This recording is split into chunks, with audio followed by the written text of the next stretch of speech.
हम एक नए सब्जेक्ट की तरफ चल रहे हैं। इस सब्जेक्ट का नाम है गुड्स एंड सर्विसेज टैक्स। इधर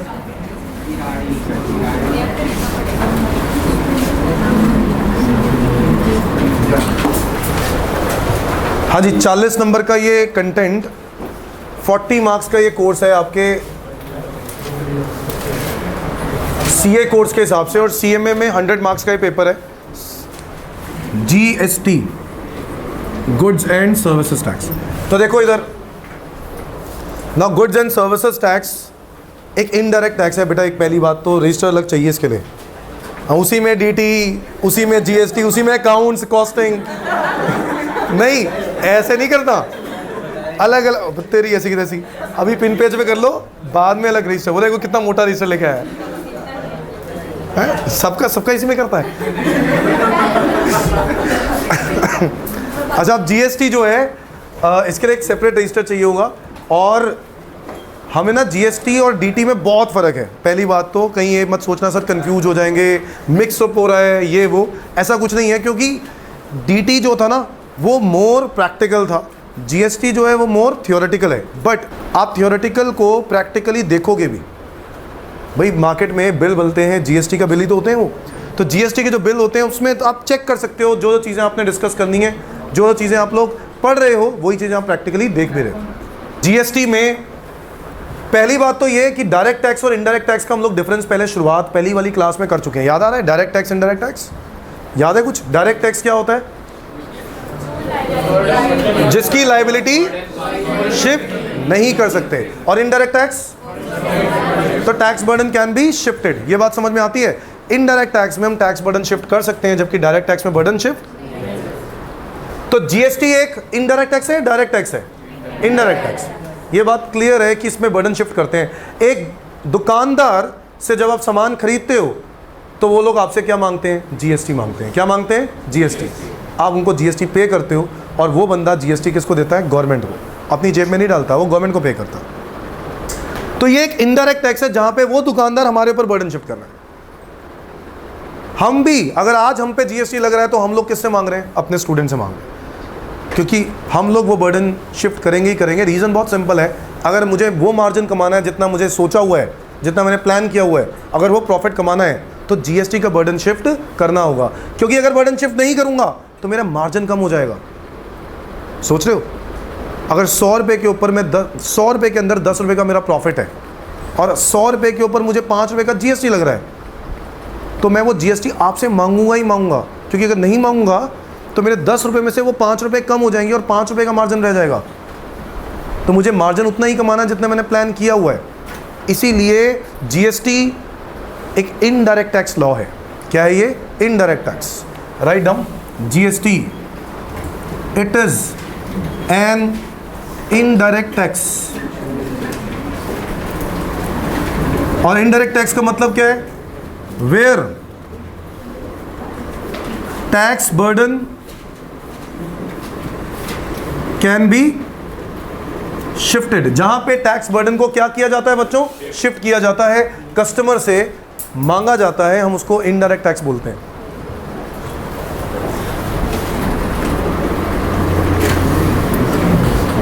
याद है कुछ इनडायरेक्ट टैक्स के बारे में और भी पढ़ा था क्या? It indirectly affects the price,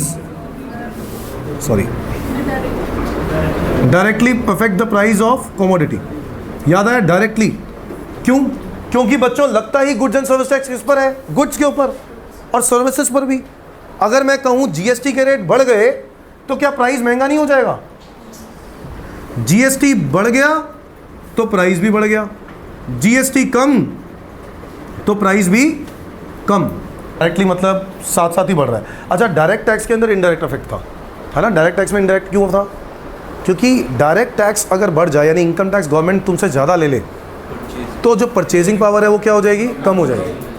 purchasing power कम हो जाएगी तो डिमांड ऑफ द गुड्स क्या हो जाएगी? कम। डिमांड कम हो गई तो सप्लायर प्राइसेस को क्या करेगा? कम करेगा, सो दैट डिमांड क्या हो जाए? इंक्रीज। तो वो डायरेक्ट टैक्स का अफेक्ट था कि डायरेक्ट टैक्स प्राइसेस पे कैसे अफेक्ट करता है। इनडायरेक्ट टैक्स तो डायरेक्टली अफेक्ट करता है। समझ में आ गया? अच्छा, याद है हम लोगों ने पढ़ा था पार्शियली रिग्रेसिव, क्या पढ़ा था हमने? Partially regressive concept. क्या मतलब है इसका? Direct tax progressive concept follow करता है। कौन सा कॉन्सेप्ट फॉलो करता है? प्रोग्रेसिव। प्रोग्रेसिव का मतलब इनकम ज्यादा टैक्स भी ज्यादा, इनकम कम टैक्स भी। एक रिच पर्सन ज्यादा टैक्स पे करेगा, एक पुअर पर्सन टैक्स कम पे करेगा। बट जब मैं बात करता हूं जीएसटी की या फिर जीएसटी के जैसे इनडायरेक्ट टैक्सेस की, तो यहां पर इनकम ज्यादा हो या कम, टैक्स क्या रहता है? सेम। ये बात समझ में आती है? मगर मैं एक गुड की बात करूं, एक गुड की बात करूं, तो इस गुड में अगर 5 रुपए का जीएसटी है तो एक अमीर इंसान भी 5 रुपए ही देगा, एक गरीब इंसान भी 5 रुपए ही देगा, उस पर फर्क नहीं पड़ेगा। इसलिए मैं इसको कंप्लीटली रिग्रेसिव नहीं बोल सकता। रिग्रेसिव का मतलब क्या है? इनकम ज्यादा टैक्स कम। क्या ऐसा हो रहा है? इनकम ज्यादा टैक्स कम नहीं हो रहा, रिग्रेसिव नहीं है ये। बट मैं ये कह सकता हूं, हाँ, इनकम ज्यादा हो या कम हो, tax will remain the same, tax में कोई फर्क नहीं पड़ रहा। इसलिए हम इसको पार्शियली रिग्रेसिव कॉन्सेप्ट बोलेंगे। क्या बोलेंगे? Partially regressive. अच्छा, याद है मैंने आपको बताया था जीएसटी को या फिर इनडायरेक्ट टैक्सेस को अगर मैं कहूं, कौन मैनेज करता है हमारे देश में? सीबीआईसी। कौन मैनेज करता है? Central board of indirect taxes and customs.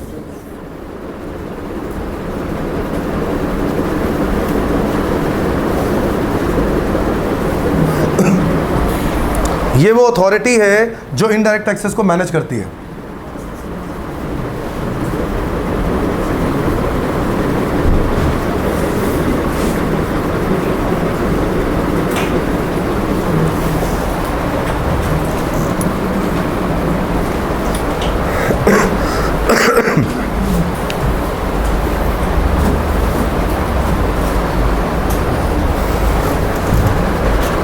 और डायरेक्ट टैक्सेस को कौन मैनेज करता है?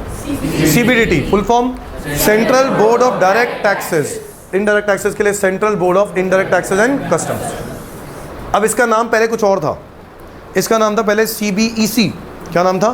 CBEC, central board of excise and customs. क्योंकि पहले एक्साइज लॉ होता था, इसीलिए एक्साइज एंड कस्टम था। अब एक्साइज लॉ खत्म हो चुका है, इसीलिए अब इनडायरेक्ट टैक्सेस एंड कस्टम्स। क्या नाम है? Indirect taxes and customs. अब एक और बात, जीएसटी जो है वो लगता किस पर है? कौन सी ट्रांजैक्शन पे लगता है? क्या ट्रांजैक्शन करूंगा कि जीएसटी लगेगा? मैं जानना चाहता हूं उसका टैक्सेबल इवेंट क्या है। याद है टैक्सेबल इवेंट? क्या होता है टैक्सेबल इवेंट? मतलब क्या होता है टैक्सेबल इवेंट का? बिल्कुल सही बात। एन इवेंट और situation which gives rise to tax liability। एक तरफ लिखो टैक्सेबल इवेंट का मतलब लिखो, an event or situation which gives rise to tax liability। ऐसा इवेंट या ऐसी कोई सिचुएशन जिसकी वजह से टैक्स अराइज हो जाए ना, हम उसको क्या बोलते हैं? Taxable event. एग्जाम्पल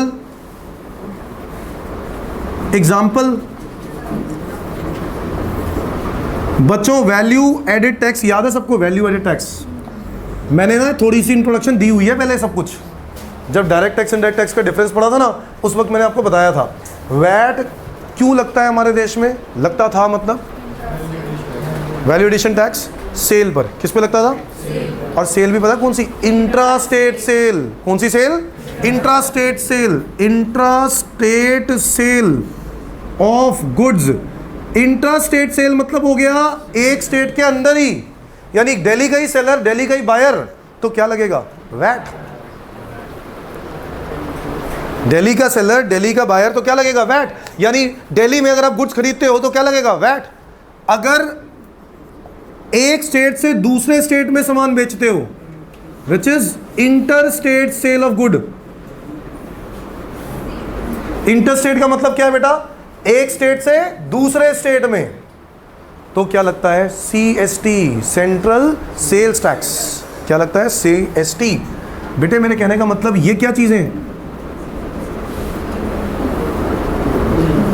वैट क्यों लगता है? क्योंकि ये इवेंट है, ये इवेंट है तो ही तो वैट है। इस इवेंट की वजह से CST, excise duty. Manufacture of goods in India, अगर आप गुड्स को इंडिया में मैन्युफैक्चर करते हो तो क्या लगती है? Excise duty. तो मेरे कहने का मतलब मैन्युफैक्चर क्या हुआ? एक टैक्सेबल इवेंट, जिस इवेंट की वजह से ये टैक्स लगता है।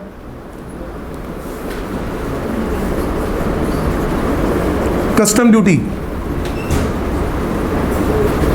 Import oblique export of goods.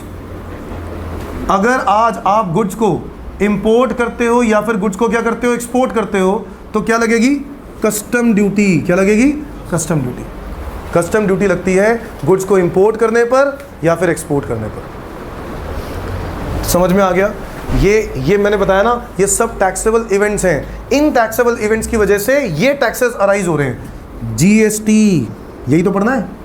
Ultimately GST पे आ गए अब हम। GST क्यों लगता है? उसका इवेंट पता है क्या है? सप्लाई ऑफ गुड्स और सर्विसेज, यानी सेल पर नहीं लगता। किस पे लगता है? सप्लाई पर। अगर गुड्स और सर्विसेज को सप्लाई किया तो उस पर GST लगता है। Now what is supply? हम लोग पढ़ेंगे, सप्लाई की पूरी डेफिनेशन पढ़ेंगे। सप्लाई के अंदर क्या क्या आता है? उसमें सेल भी आता है, एक्सचेंज सिस्टम भी आता है, बार्टर भी आता है। बार्टर सिस्टम समझते हो ना? गुड्स के बदले में गुड्स, ट्रांसफर, लाइसेंसिंग, लीज पर देना किसी चीज को, राइट दे देना, ये सब बातें हम लोग पढ़ेंगे। GST में सप्लाई वर्ड पे जोर दिया गया है, ना कि सेल वर्ड, क्योंकि सेल का मतलब बहुत क्लियर है सेल ऑफ गुड्स एक्ट के हिसाब से कि जिसमें कंसिडरेशन हो, और गवर्नमेंट ने क्या बोला? सप्लाई, जिसमें कंसिडरेशन हो या ना हो। गवर्नमेंट ने GST उस पर भी लगाया है, इसलिए वर्ड को सप्लाई बोला गया, ना कि सेल बोला गया। Supply of goods and services. अच्छा, आज गुड्स बेचोगे तब भी GST लगेगा, सर्विसेज बेचोगे तब भी GST लगेगा। अच्छा, बेचोगे या भेजोगे? मैंने कहा जो मर्जी करो, बेचोगे या भेजोगे दोनों पे GST है, इसलिए वर्ड यूज किया गया सप्लाई। समझ में आ गई बात? तो बच्चों, टैक्सेबल इवेंट का मतलब क्या है? एक ऐसा इवेंट या ऐसी सिचुएशन जिसकी वजह से क्या राइज होता है? Tax liability. जैसे कि वैट के लिए इंट्रा स्टेट सेल, CST के लिए inter state sale, excise duty manufacture of goods in India, custom duty import export of goods, GST supply of goods and services. इसको आप बेसिस ऑफ चार्ज कह लो, एक ही बात हो गई। जैसे हम लोग सैलरी में बेसिस ऑफ चार्ज पढ़ रहे हैं ना, house holding basis of charge, ये बेसिस ऑफ चार्ज ही तो हो गया। ये बेस है जिसकी वजह से हम क्या कर रहे हैं? चार्ज। समझ में आ गई बात? अब हम लोग, जो यहां पे लिख रहा था मैं, यहां पे लिख रहा हूं टैक्सेबल इवेंट। तो आपको याद करवाने के लिए, जब आप लोग शुरुआत पढ़ो तो आपको पता हो कि GST एक इनडायरेक्ट टैक्स है, एक जिसका बर्डन हम क्या कर सकते हैं? शिफ्ट कर सकते हैं। It directly affects the price of A commodity, partially regressive concept को फॉलो करता है, CBIC अथॉरिटी है। और फिर टैक्सेबल इवेंट क्या है? सप्लाई। सप्लाई किसका? गुड्स का या फिर सर्विसेज का। अब आपको थोड़ी सी और बातें बता दूं। GST में आपने ये बातें भी सुनी होंगी कि GST कितने टाइप्स की हैं।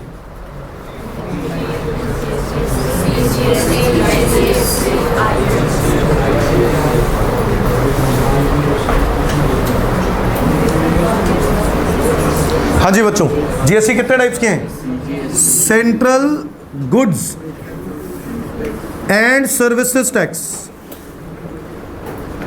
CGST, state goods and services tax, यानी SGST। ये टैक्स की बात कर रहा हूं, टैक्स नॉट लॉ। कानून अलग है, टैक्स अलग है। एक्ट भी पढ़ेंगे, एक्ट क्या होता है, इसके लिए कौन सा एक्ट है, इसके लिए कौन सा एक्ट अलग है। हम पढ़ रहे हैं टैक्सेस कितने टाइप के हैं? CGST, SGST, यूनियन टेरिटरी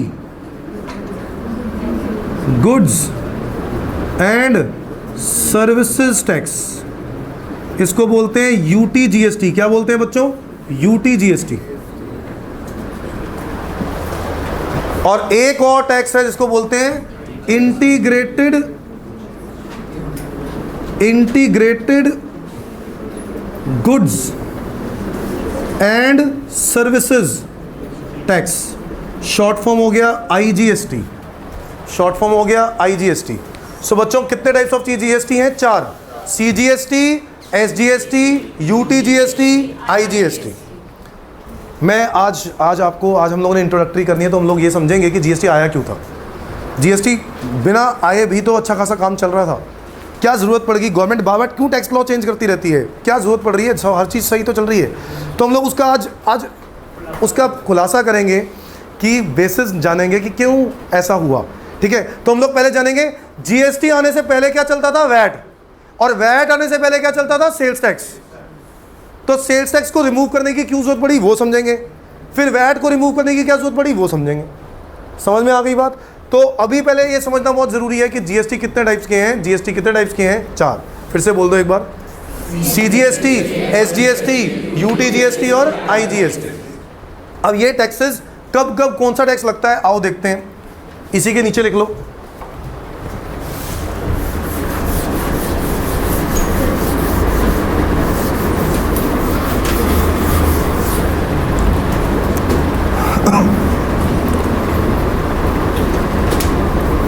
जब हम लोग सप्लाई ऑफ गुड्स करते हैं, सप्लाई ऑफ गुड्स या सप्लाई ऑफ सर्विसेज, तो उस पर यही GST लगते हैं। अब ये GST लगते कैसे हैं?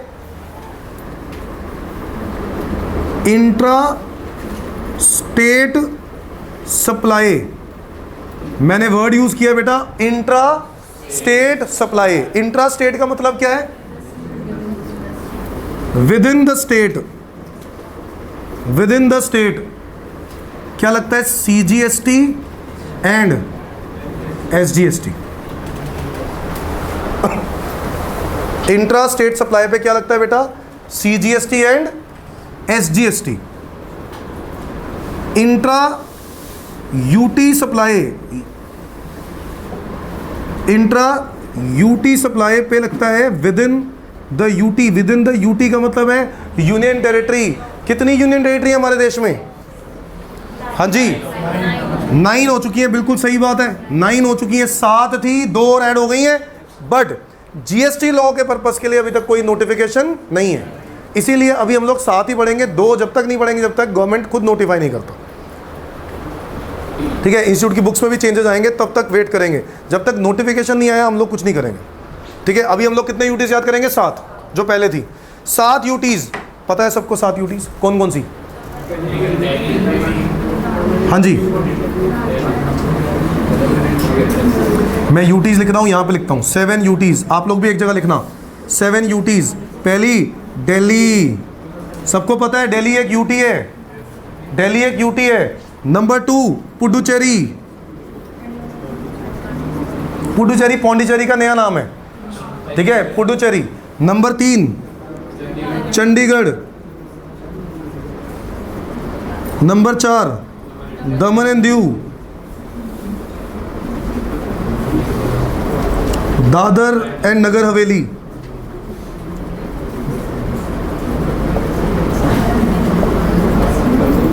अंडमान एंड निकोबार आइलैंड और लक्षद्वीप।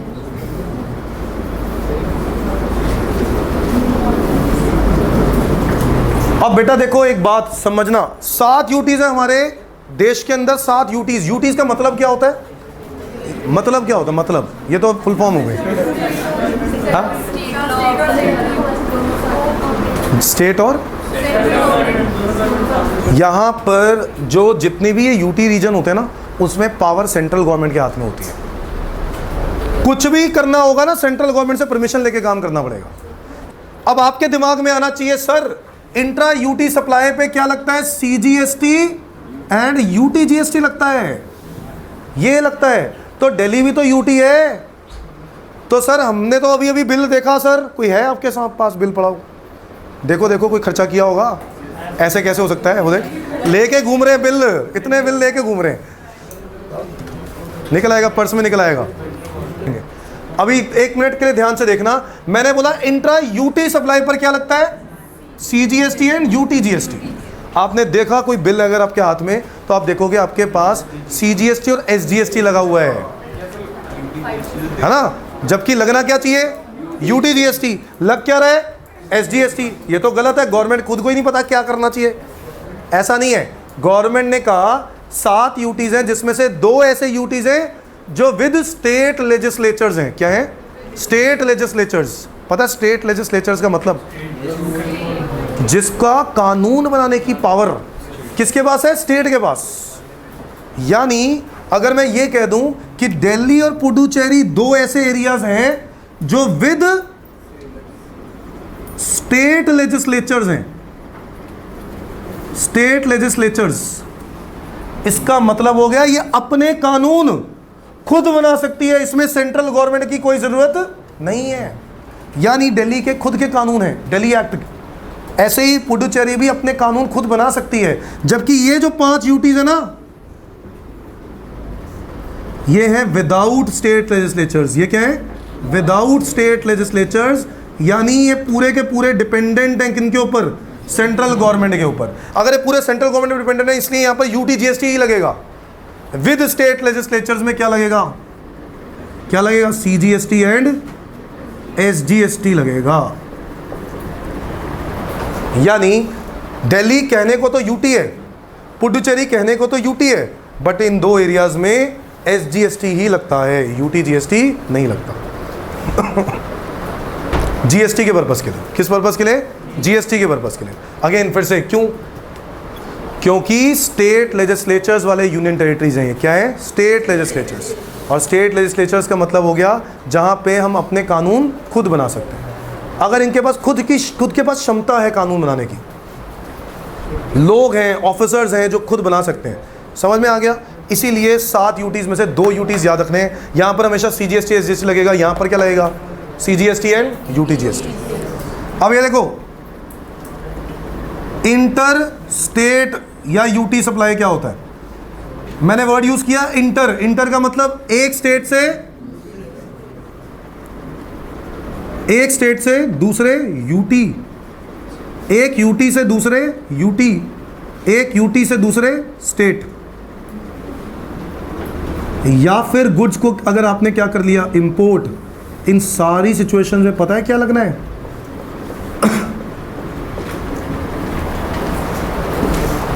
IGST। बेटे जैसे पहले इंटर स्टेट सप्लाई पर क्या लगता था, सेंट्रल सेल्स टैक्स CST। अब क्या लगता है इंटर स्टेट UT सप्लाई पर, IGST। एक स्टेट से दूसरे स्टेट, एग्जांपल है कोई, एक स्टेट से दूसरे स्टेट, जैसे दिल्ली GST के पर्पस के लिए तो स्टेट ही है, तो दिल्ली से हरियाणा या हरियाणा से UP, ये क्या है, state to state. State to UT क्या होता है, हरियाणा से चंडीगढ़, हरियाणा से चंडीगढ़। चंडीगढ़ क्या हो गया, union territory. UT to UT क्या हो गया, चंडीगढ़ से अंडमान आइलैंड, चंडीगढ़ से Andaman island. UT to state क्या हो गया, चंडीगढ़ से दिल्ली हो गया। और लास्ट इंपोर्ट। इंपोर्ट पता है, गुड्स को अगर मैं दूसरे देश से मंगवाता हूं, इस पर भी क्या लगेगा, दूसरे देश से मंगवाने पर भी क्या लगेगा, IGST। और आपको बता दूं, IGST is a combination of CGST and SGST। यानी IGST टैक्स के अंदर central goods and service tax भी है और state goods and service tax भी है, लिया एक साथ जाता है IGST। जबकि ये लिए ही आधे आधे जाते हैं। तो आप टैक्स देख लो, ये आधे आधे होते हैं, हमेशा हमेशा आधे आधे। ये गवर्नमेंट ने पहले से ही आपस में तय कर लिया, भैया हम लोग आधे आधे लेंगे। अगर 5% CGST है तो 5% ही SGST होगा, 9% CGST है तो 9% SGST होगा, और अगर IGST लगेगा तो 18%।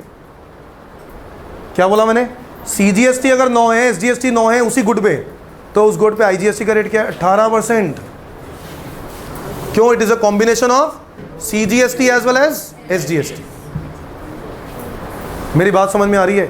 सो अगर मैं इंटर स्टेट सप्लाई बेचता हूं ना, तो IGST लगेगा, which is combination of CGST SGST। तो टैक्स के रेट डबल हो जाएगा। यहां 9 है तो यहां 18 होगा, यहाँ 12 है तो यहाँ 24 होगा, यहाँ 14 है तो ये 28 होगा, यहाँ 20 है तो ये 40 होगा। ऐसे उस हर गुड के अलग अलग क्या कर दिए, रेट कर दिए, रेट ऑफ टैक्स। तो उस गुड के rate of tax CGST act में डिफाइंड है, बट IGST एक्ट में डिफाइंड नहीं है। कह रहा ज़रूरत ही नहीं है, क्या कह रहा है? ज़रूरत ही नहीं है, रिफाइन करने की ज़रूरत क्या है जब IGST is a combination of CGST and SGST। क्योंकि CGST अगर मैंने बोला 20% है किसी गुड पे, तो SGST भी क्या होगा? 20। टोटल कितना हो गया? 40।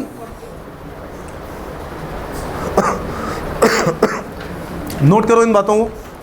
फिर अब रीज़न समझते हैं कि क्यों आया GST।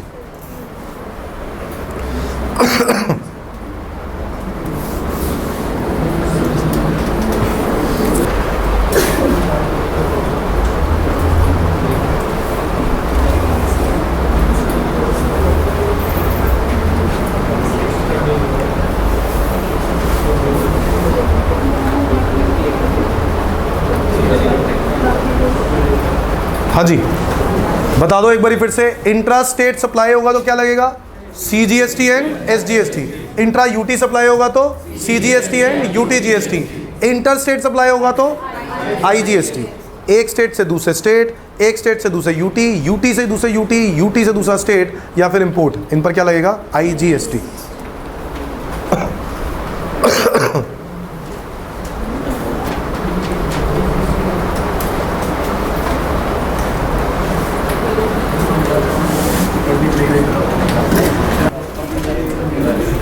सबसे पहले लिखते हैं सेल्स टैक्स।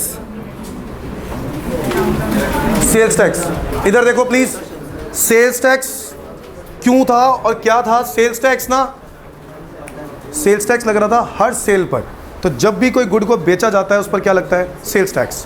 आओ देखते हैं जरा कैसे। ये देखो,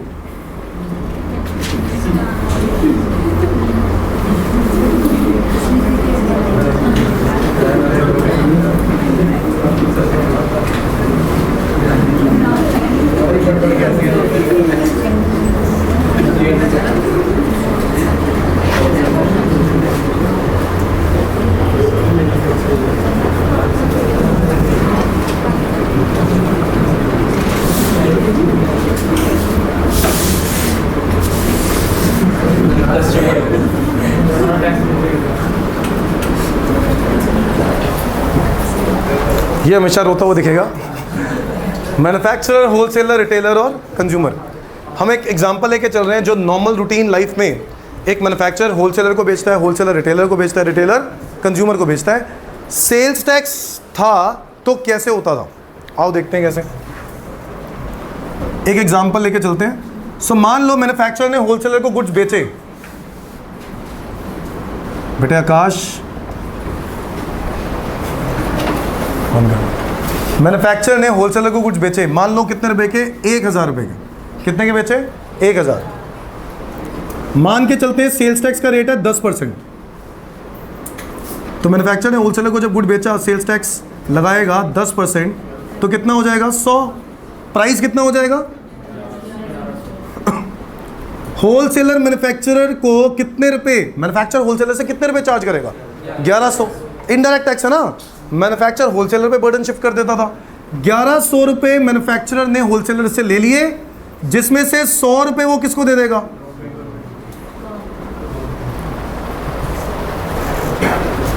ये बात समझ में आती है?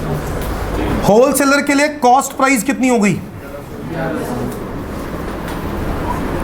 अपना क्या ऐड करेगा? मार्जिन।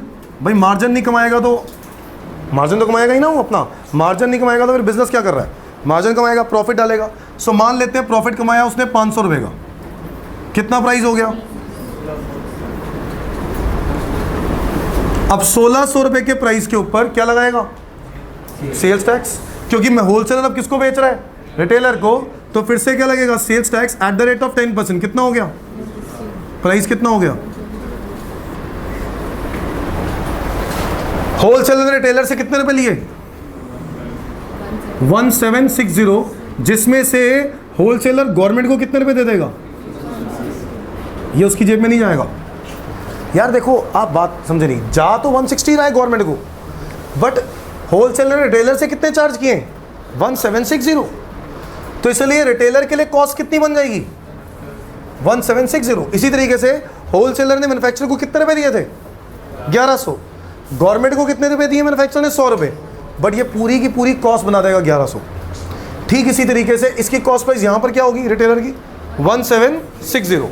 अब वो अपना मार्जिन ऐड करेगा। मान लेते हैं मार्जिन में बराबर करने के लिए 240 कर देता हूँ।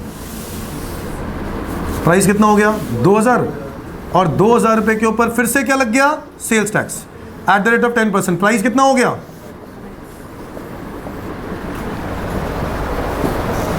कंज्यूमर से कितने रुपए चार्ज किए, 2200 रुपए,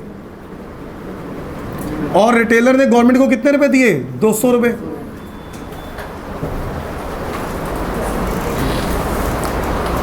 आपको इस पूरे कॉन्सेप्ट में कुछ गलत नजर आ रहा है? टैक्स, अच्छा एक तो सेम वैल्यू पे बार बार टैक्स ले रहे हैं, पता है कैसे?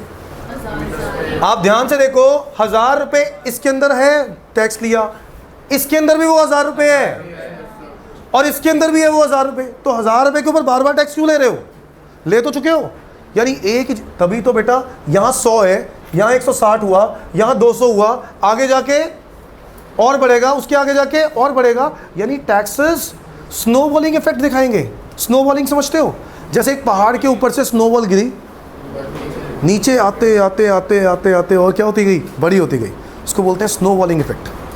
तो टैक्स धीरे धीरे करके क्या होता जा रहा है, बढ़ता जा रहा है, क्योंकि एक बंदा अपना बर्डन किस पे शिफ्ट कर रहा है, दूसरे बंदे पर, ये इस तरीके से।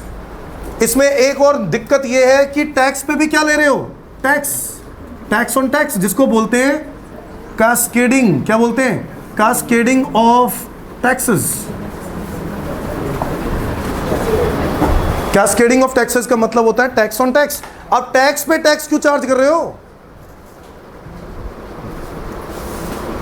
पता ही नहीं है, लोगों को नहीं पता, लोगों को नहीं पता भाई, लोगों को क्या पता होना है, जो मैन्युफैक्चरर मांगेगा वो तुम्हें देना पड़ेगा, होलसेलर जो मांगेगा पैसा वो तुम्हें देना पड़ेगा, रिटेलर जो पैसा मांगेगा तुम्हें देना पड़ेगा, सीधी सी बात है। उसके लिए बिल है, वो बिल आ गया सामने, उसने कहा कि भैया ठीक है बताओ कितना टैक्स बनता है, मैं दे देता हूँ, वो जो भी प्राइस बनता है वो सारा का सारा अमाउंट उसको पे कर देगा। समझ में आया? ये 1100 इसकी कॉस्ट हो गई, यहाँ पर कॉस्ट कितनी हो गई, 1760, आगे जाएगा ना और महंगा हो जाएगा। अगर ये कंज्यूमर ना होता, ये भी एक बिजनेसमैन होता, तो ये आगे जाके और महंगा हो जाता। अब देखो 1000 रुपए की चीज कितने की होगी, 2200। ऐसे थोड़ी ना रो रहा है ये, कुछ तो रीजन होगा। अब इसने रियलाइज किया कुछ गड़बड़ तो है, आगे जाके क्या हुआ, सेल्स टैक्स के बाद गवर्नमेंट ने रियलाइज किया हम लोग कुछ गलत कर रहे हैं। इन्होंने देखा दूसरी कंट्रीज को पूरा इलाबोरेट देखा कि कौन सी कंट्री क्या टैक्स लगाती है। पता चला फ्रांस जो है ना वो सबसे समझदार कंट्री है, वो अपनी कंट्री में वैट लगाती थी। क्या लगाती थी, वैट। और आज से नहीं, 1954 से जीएसटी भी फ्रांस लगाती थी, वैट भी फ्रांस लगाती थी। यानी वैट और जीएसटी जो आज हम लोगों ने अपनाया है, उनके देश में 1954 से चल रहा है भी हम अपने आप को समझदार समझदार बोल रहे हैं, वहाँ पर 1954 से चल रहा है फ्रांस में।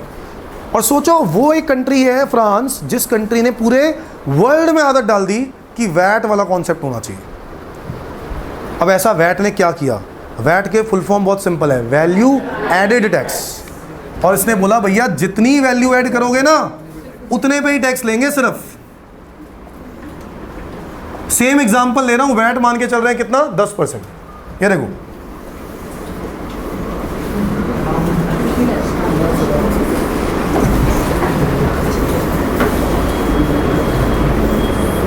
ये हो गया कौन, होलसेलर।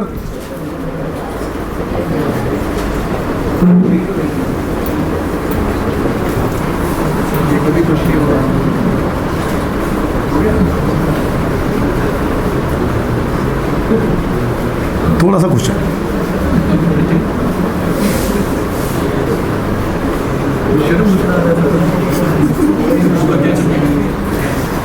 आओ देखते हैं। ये देखो इधर मैं वैट क्यों करवा रहा हूं, क्योंकि जीएसटी तभी समझ में आएगा जब वैट समझ में आएगा, इसलिए ध्यान से देखना। मैन्युफैक्चरर ने होलसेलर को गुड्स बेचा, ये देखो कितने रुपए का, 1000। मैन्युफैक्चरर ने होलसेलर से क्या लिया, जीएसटी, क्या सॉरी वैट की बात करें, वैट। तो वैट लिया कितना, वैट का रेट 10%, तो 100, प्राइस कितना हो गया, 1100। होलसेलर ने मैन्युफैक्चरर को बेचा, पैसे भेजे कितने, 1100, और मैन्युफैक्चरर ने 100 रुपये किसको दे दिए। सेम, पहले वाला स्टेज तो सेम है। आगे होलसेलर के लिए कॉस्ट प्राइस कितनी है, नहीं 1000। इसका रीज़न है, गवर्नमेंट ने वैल्यू एडेड टैक्स के कॉन्सेप्ट के साथ गवर्नमेंट ने एक नई चीज़ की इनोवेशन कर दी, और वो ये इनपुट टैक्स क्रेडिट। क्या निकला?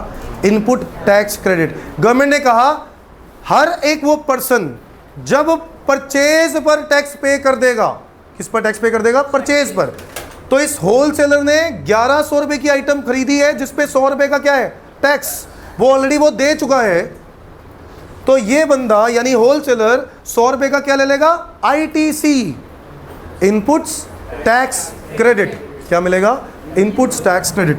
ये 100 रुपए का वो आईटीसी ले लेगा। आईटीसी का मतलब क्या है? आईटीसी का फायदा ये है कि जब होलसेलर कल को टैक्स पे करने जाएगा तो वो कहेगा भैया 100 रुपए तो मैं ऑलरेडी दे चुका हूं।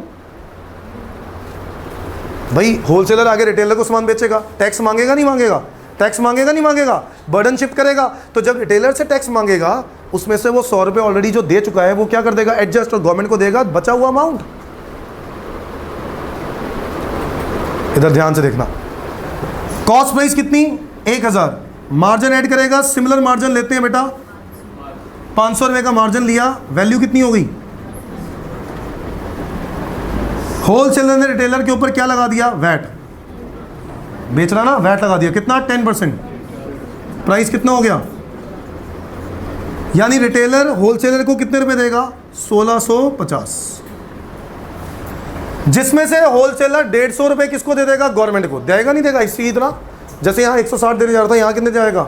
150। अब वो 150 देने जा रहा है, सोचो 150 देने जा रहा है, जब उसको याद आता है कि 100 रुपए तो मैं ऑलरेडी कह रहा है, 100 रुपए तो वो है जो मेरे ही टैक्स है जो रिफंड आ गया। 100 रुपए वो दे चुका है ना इसको, वो कह रहा है मेरा टैक्स है ये, तो इसका उसको क्या मिल गया था? क्रेडिट। 150 रुपए जो मांगे हैं उसको बोलते हैं आउटपुट वैट। क्या बोलेंगे? आउटपुट। आउटपुट समझते हो? इस होलसेलर की आउटपुट का मतलब है सेल। आउटपुट का क्या मतलब है? सेल। सेल पे वैट कितना?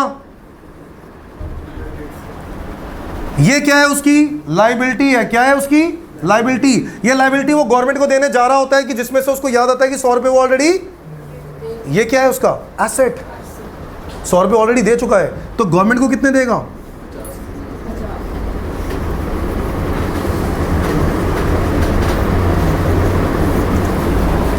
पता है ये क्या टैक्स है? Value added tax. कितनी वैल्यू ऐड करी थी? होलसेलर ने कितनी वैल्यू ऐड करी? 500 का 10%।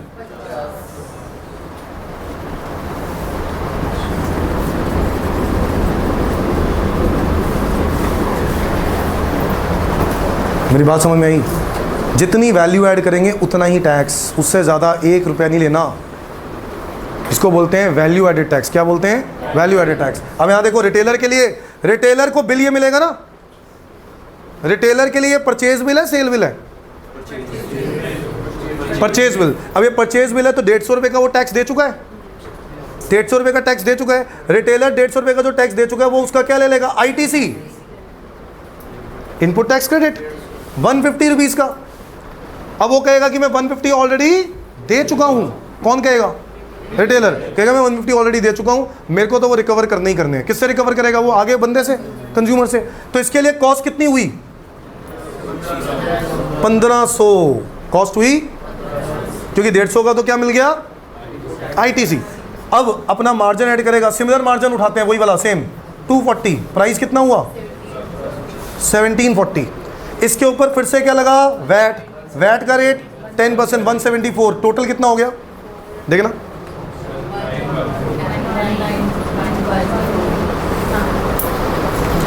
कंज्यूमर ने 1914 रुपए दिए हैं रिटेलर को। कितने रुपए दिए हैं? 1914 रुपए, जिसमें से 174 का क्या दिया उसने? वैट। अब रिटेलर 174 कलेक्ट करता है और वो वैट देने जा रहा होता है कि जिसमें से उसको याद आता है कि वो 150 रुपीज़ तो वो ऑलरेडी, यस या नो? नहीं समझ में आया? आया नहीं आया? 150 वो दे चुका है या नहीं दे चुका? इनपुट्स पर परचेज के वक्त दे चुका है, वो दे चुका है 150। अब बताओ कैसे दे चुका है? ये देखो ना यार, 50 ये रहा, 100 ये रहा। जो 150 उसने दिए हैं वो 150 गवर्नमेंट को जा चुके हैं। 50 ये रहे, 100 ये रहे। इस बंदे ने भी तो 100 दिए हैं, तो 150 गए हैं। आउटपुट वैट कितना? 174। रिटेलर ने कंज्यूमर से कितने रुपए लिए? 174, जिसमें से वो 150 रुपीज क्या कर देगा? एडजस्ट। कहेगा भैया 150 में दे चुका हूं, मैं क्यों दूं, ये तो मेरे ही पैसे हैं जो मेरे को वापस मिल रहे हैं। ठीक है, वो गवर्नमेंट को पता है कितने देगा? 24 रुपए। और जो उसका बनता है वो यही तो बनता है। क्यों? वैल्यू कितनी ऐड की थी? उसका 10%। नहीं समझ आया?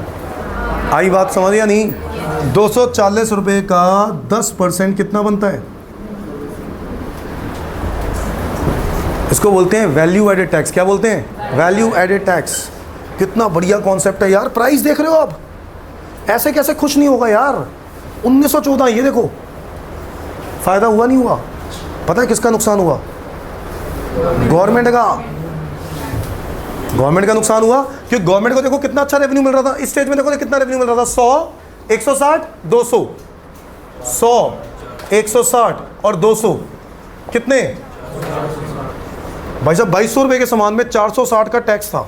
सोचो, एक क्वांटिटी अगर 2200 रुपए की है और 460 रुपए का टैक्स है, करोड़ों क्वांटिटी बिकती हैं, कितना गवर्नमेंट के पास रेवेन्यू जाता था उस टाइम पर? अंधाधुंध ले ही जा रही है, ले ही जा रही है, लोग भी दे ही जा रहे हैं, दे ही जा रहे हैं। चेन बढ़ेगी तो और ज़्यादा हो जाएगा। जितने ज़्यादा बीच में डिस्ट्रीब्यूटर होंगे उतना ही लंबा प्राइस और उतना ही ज़्यादा गवर्नमेंट को रेवेन्यू। लोगों को रियलाइज़ हुआ, लोगों ने बोला, वह ऑब्वियसली गवर्नमेंट तक बात पहुंची होगी तो लोगों ने भी बोला होगा कि सर दूसरे देशों में वैट लगता है तो आप वही क्यों नहीं लगाते हो?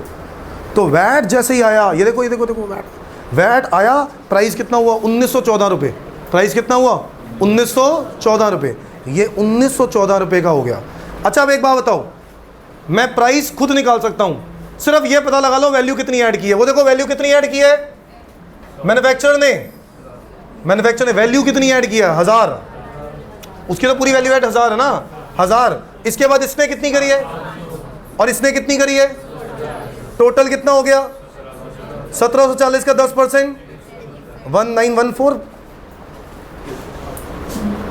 1000, 500, 240 कितना हो गया? 1740। यही तो पूरा वैल्यू एडिशन था तीनों स्टेजेस पे। और 1740 का 10% होता है 174, प्राइस हो गया 1914। यही टैक्स गवर्नमेंट को गया है। 100 वहां गया, 50 ये रहा, 24 ये रहा। समझ में आ रहा है? ये वाला बंदा अगर बिजनेसमैन होता तो क्रेडिट कितने का लेता? अगर ये भी बिजनेसमैन होता तो क्रेडिट कितने का लेता? 174। आगे क्या करता? सेल करता, मार्जिन ऐड करता, नहीं करता? मार्जिन ऐड करके सेल करता तो उसके ऊपर वैट लगाता, और जो वैट लगाता वो गवर्नमेंट को पे करने के वक्त 174 क्या कर देता? एडजस्ट। जो बच गया वो गवर्नमेंट को पे करता। भाई साहब इतना बढ़िया कॉन्सेप्ट चल रहा था, क्या जरूरत पड़ी थी जीएसटी की? इससे बढ़िया क्या हो सकता है? अच्छा खासा चल रहा है, गवर्नमेंट ने फिर भी कहा नहीं जी मजे तो लेंगे नई चीज़ डालेंगे तभी तो मज़ा आएगा ज़िंदगी में, ऐसा मज़ा नहीं आता ज़िंदगी में। समझ में आ गई बात? नोट करो इसको फटाफट, पहले नोट करो फिर जीएसटी करना है जल्दी। ये सेल्स टैक्स हो गया, ये वैट हो गया, डिफरेंस समझ में आ गया?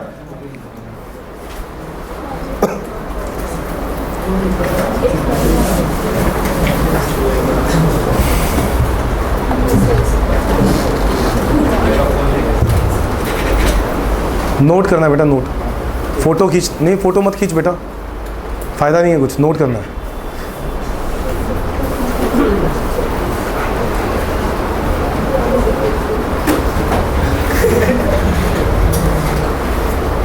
तो देख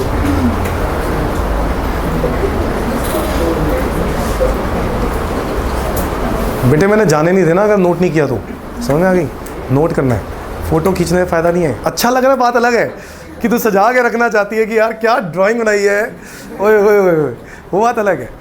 but don't try this at home, इसको ट्राई नहीं करना, ठीक है? देखो सालों का एक्सपीरियंस है इस पर, ठीक है? बहुत टाइम लगा है, एकदम से नहीं आएगा। कोई बात नहीं, आपने नहीं बनता तो आप नाम लिख देना, मैन्युफैक्चरर, होलसेलर, रिटेलर, मैं समझ सकता हूँ।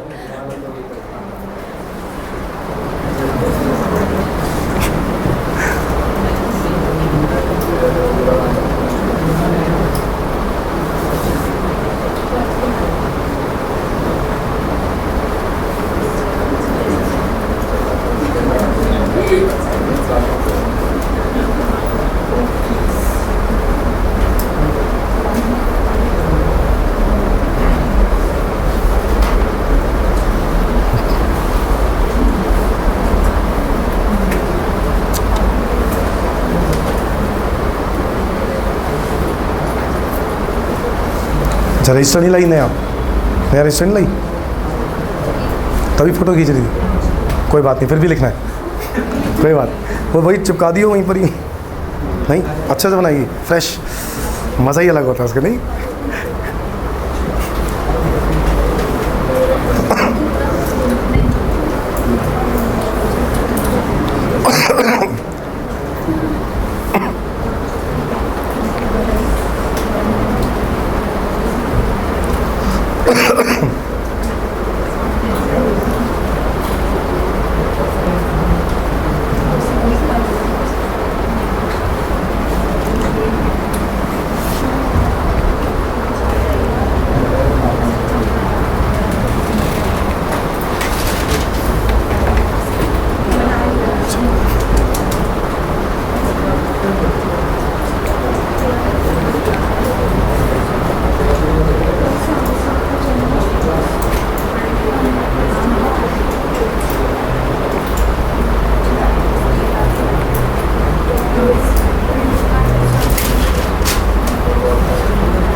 भाई ने कॉपी कर लिया पूरा पूरा कॉपी, क्या बात है, बना ही लिया तूने एग्जैक्टली है।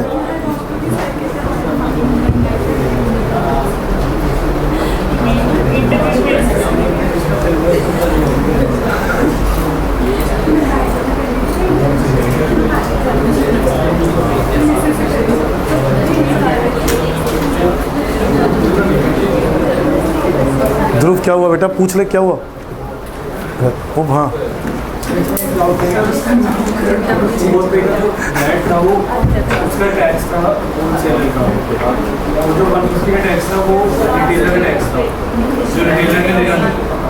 नहीं, ये वाला कह रहा है, ये वाला केस कह रहा है।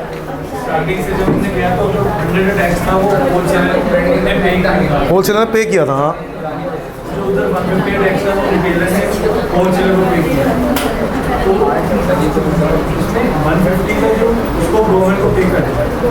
होलसेलर ने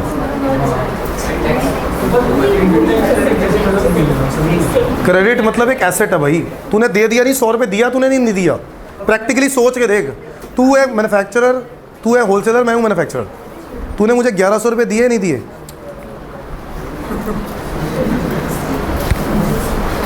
और इससे हो जाएगा ठीक। हाँ तूने 1100 दिए, मतलब देने हैं वाकई में, ठीक है।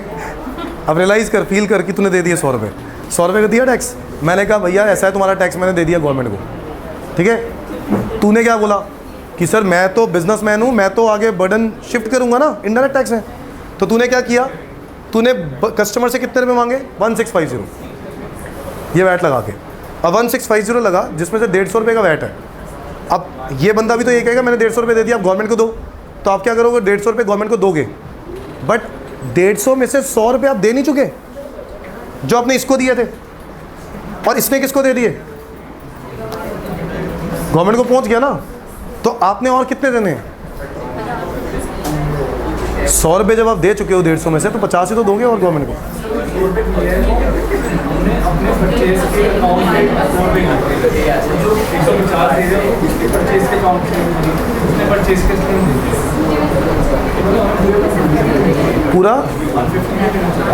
पूरे 150 नहीं देने चाहिए ना, कि 100 रुपये दे तो चुके हो मेरे भाई।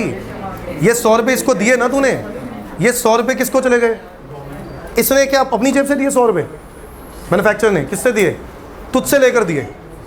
तो तुझसे लेकर दिए 100 रुपये गवर्नमेंट को चले गए, तो इसको क्या मिल जाएगा, क्रेडिट। कि भाई साहब अगर कल को तू बेचेगा तो जो तेरा टैक्स बनता होगा उसमें से 100 रुपये वो हैं तेरे वाले जो तू दे चुका है, तो वो तेरे पैसे वापस आ गए, तो तेरी कॉस्ट नहीं हुई ना फिर वो। तेरी कॉस्ट कितनी हुई? 1000 रुपये, क्योंकि 100 रुपये तो वही वाला अमाउंट है जो वापस आ गया। समझ में आ गया? तो 100 रुपये तू ऑलरेडी दे चुका है। अब तूने मार्जिन रुपये ऐड किया, 1650 बनाया, 150 रुपीज़ इस बंदे से चार्ज किए। अब ये जो 150 चार्ज किए हैं उसमें से 100 रुपये तू ऑलरेडी, तो गवर्नमेंट को कितने रुपए देगा? वैल्यू कितनी ऐड की थी? अबे क्या देख रहा था?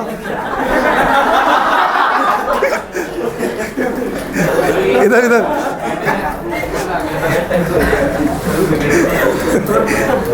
हाँ, वैल्यू कितनी ऐड की थी? अबे तेरा भी उसी पे ध्यान था क्या? वैल्यू कितनी ऐड की कह रहा हूं? 500 ना। तो 500 का 10% कितना होता है? इसमें कितनी वैल्यू ऐड करी? 1000। 1000 का 10% कितना होता है? 100 इधर, 500 का 10% 50। जैसे इस बंदे ने, इस कंज्यूमर ने कितने दे दिए? 174 दे दिए, 174। अब ये कह रहा है 174 गवर्नमेंट को जा चुका है, 174। कैसे जा चुका है? रिटेलर ने कितने दिए? होलसेलर ने कितने दिए? मैन्युफैक्चरर ने कितने दिए? 100। टोटल कितने चले गए? पूरे 174। इसी तरीके से आपके भी पूरे 20 रुपए ही जाएंगे, बट वो 20 रुपए कैसे गए?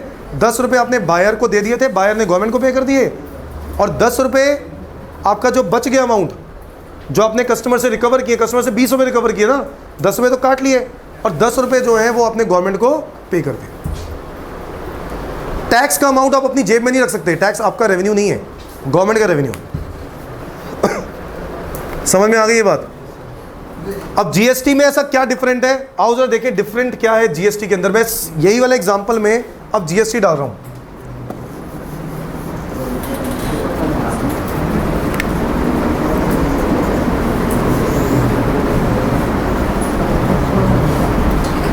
ये देखो जीएसटी डाल रहा हूं 10%। अच्छा, मैंने बोला, मैं एक एग्जांपल लेके चल रहा हूं कि सबका जीएसटी, सब जो है विद इन द स्टेट बेच रहे हैं सामान। कहां बेच रहे हैं? विद इन द स्टेट, क्योंकि डिपेंड करता है स्टेट टू स्टेट। एक स्टेट के अंदर ही बिक रहा है तो सीजीएसटी एसजीएसटी लगेगा, एक स्टेट से दूसरे स्टेट में बिक रहा है तो आईजीएसटी लगेगा, है ना? अगर एक स्टेट के अंदर बिक रहा है तो सीजीएसटी और एसजीएसटी लगेगा। तो ये स्टेट के अंदर ही बिक रहा है सब कुछ, मैं ये मान के चल रहा हूँ। अब सीजीएस अगर 10% का टैक्स का रेट है तो सीजीएसटी कितना होगा और एसजीएसटी कितना होगा? ये लो, ये रहा प्राइस वैल्यू, क्या लगा? सीजीएसटी 5% कितना हुआ? एसजीएसटी 5% कितना हो गया? अच्छा एक बात बताओ मुझे, वैट का जो रेवेन्यू है वो किसको जाता था पता है? कौन सी गवर्नमेंट को? स्टेट को, सेंट्रल को? वैट का रेवेन्यू जाता है स्टेट गवर्नमेंट को। किसको जाता था? स्टेट गवर्नमेंट को। ध्यान से सुन लो, वैट का रेवेन्यू किसको जाता है? State government. वैट का रेवेन्यू स्टेट गवर्नमेंट को जाता था, पूरा का पूरा 100%। और आपको पता होना चाहिए हर स्टेट में वैट के रेट क्या होते थे? अलग अलग। कुछ थोड़ा सा याद आ रहा है? कुछ पीछे कभी रिवाइंड करके देखो, कोई चीज़ ऐसे खरीदी हो जिसके एक स्टेट में अलग रेट था, दूसरे स्टेट में अलग रेट था। लिखकर, हाँ बस लिखकर ही पता होगा। दिल्ली में, यूपी में, पंजाब में, बिहार में, अलग अलग एरियाज में अलग अलग वैट रेट के कारण कुछ गुड्स के प्राइसेस क्या होते थे? अलग अलग होते थे। मैं एक एग्जांपल देता हूँ ब्रेड का ही। ब्रेड का भी रेट जो है ना हर स्टेट में क्या होते थे? अलग अलग, क्योंकि सबके वैट रेट क्या होते थे? अलग अलग। मेरी बात समझ रहे हो? ये एक रीजन था। और वो वैट का रेवेन्यू किसको जाता था? स्टेट गवर्नमेंट को ही जाता था। गवर्नमेंट ने बड़ी समझदारी से, किस गवर्नमेंट ने? सेंट्रल गवर्नमेंट ने बड़ी समझदारी से क्या बोला? क्या लगाएंगे? जीएसटी। अब क्या होगा? अब जो होगा, जो भी बिकेगा उस पर आधा तेरा आधा मेरा। स्टेट गवर्नमेंट पहले तो समझ नहीं पाई। स्टेट गवर्नमेंट ने कहा नहीं नहीं कोई बात नहीं, लगाओ लगाओ। बाद में समझा यार ये हुआ क्या हमारे साथ? आधा सेंट्रल गवर्नमेंट, आधा स्टेट गवर्नमेंट, यानी जो रेवेन्यू वो कल्ले कल्ले खाते थे अब वो आधा आधा बांट रहे हैं। बट अब मेरे को एक बात बताओ, इतनी सारी स्टेट सारी बेवकूफ, सारे एमपी बेवकूफ़ होंगे, ऐसा होता होगा, सारा सीएम बेवकूफ़ होते होंगे? नहीं नहीं नहीं, क्योंकि सर्विसेज पर सर्विस टैक्स लगता था, और सर्विस टैक्स किसको जाता था पता है? सेंट्रल गवर्नमेंट को। किसको जाता था? सेंट्रल गवर्नमेंट को। सर्विसेज पर सर्विस टैक्स किसको जाता था? सर्विस टैक्स की बात कर रहा हूं।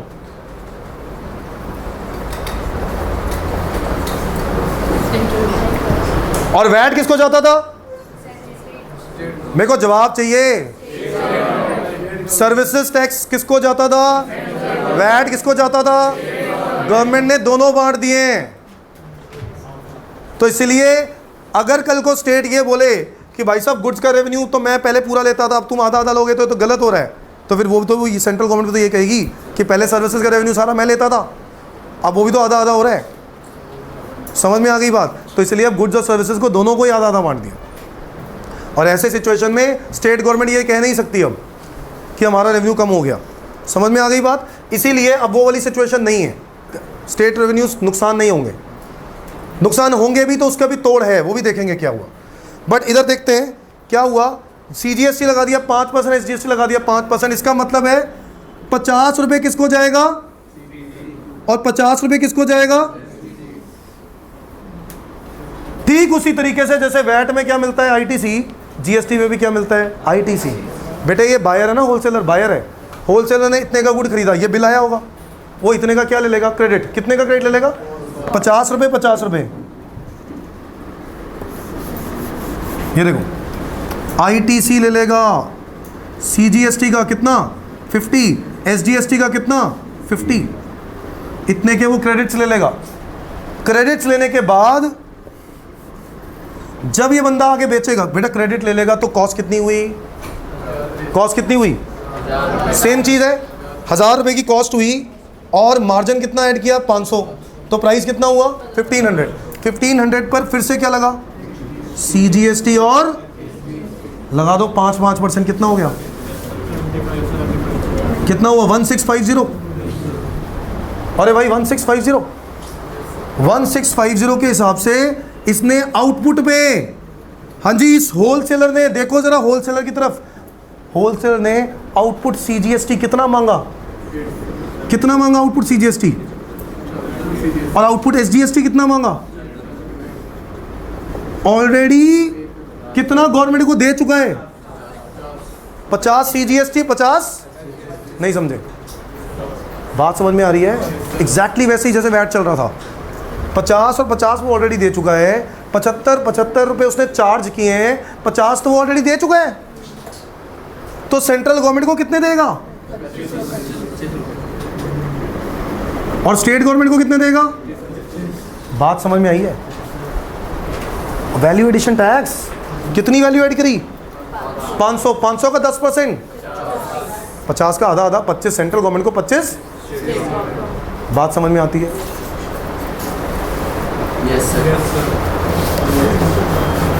वैट और जीएसटी में कोई फर्क नहीं दिख रहा अभी तक। रिटेलर की तरफ देखो जरा भाई, इसकी तरफ देखो का मतलब है इसकी ट्रांजैक्शन को देखो। तुम देखने लग जाओ, सर देख लिया। हाँ जी, इधर अगर मैं कह रहा हूं आउटपुट पे, इधर आईटीसी की बात करें तो यहां पर भी बेटा एग्जैक्टली वैसे ही सीजीएसटी का क्रेडिट मिल जाएगा। कितने का? रिटेलर ने कितने रुपए चुकाए? सोचो, रिटेलर का बिल देखो, रिटेलर को परचेज बिल कितने का मिलेगा? ये बिल होगा उसका परचेज बिल, तो इसका वो क्रेडिट लेगा नहीं लेगा? वो कहेगा मैं ये टैक्स दे चुका हूं, मैं क्यों दूं दोबारा? तो 75 का सीजीएसटी, एसजीएसटी का कितना? 75। ये बात समझ में आई? अब बात करते हैं आउटपुट में। आगे मार्जिन कॉस्ट कितनी होगी? 1500, क्योंकि इतने का तो क्रेडिट मिल गया ना उसको। कॉस्ट हुई 1500, मार्जिन डाला 1740। हाँ जी, फिर से लगा देते हैं सीजीएसटी एसजीएसटी। लगाओ जरा, लगाना बेटा। 5% के हिसाब से कितना बनता है? 87। और एसजीएसटी भी 87। ये आएगा 1914 ही।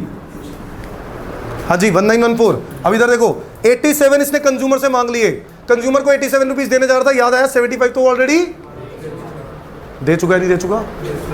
आउटपुट सीजीएसटी कितने का? 87। एसजीएसटी 87। गवर्नमेंट को कितने देगा?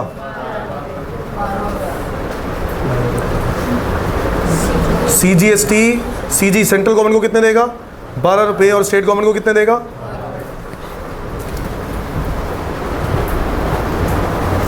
भाई साहब कंज्यूमर की खुशी थोड़ी सी अलग है। ये देखो जीप भी चला, डिफरेंट हंस रहा है ये कुछ।